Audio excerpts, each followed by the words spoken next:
అనంతపురం జిల్లా రాప్తాడు నియోజకవర్గం Anantapuram రూరల్లోని రాచన్నపల్లి panchayat syndicate Nagar main రోడ్లో ఉన్న ఒక షాపులో శనివారం తెల్లవారుజామున 3:30 గంటల సమయంలో షాపును షట్టర్లు పగలగొట్టి షాపులో ఉన్న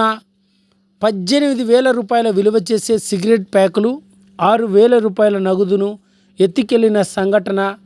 ఆలస్యంగా వెలుగులోకి రావడం జరిగింది. శనివారం 12:30 గంటల సమయంలో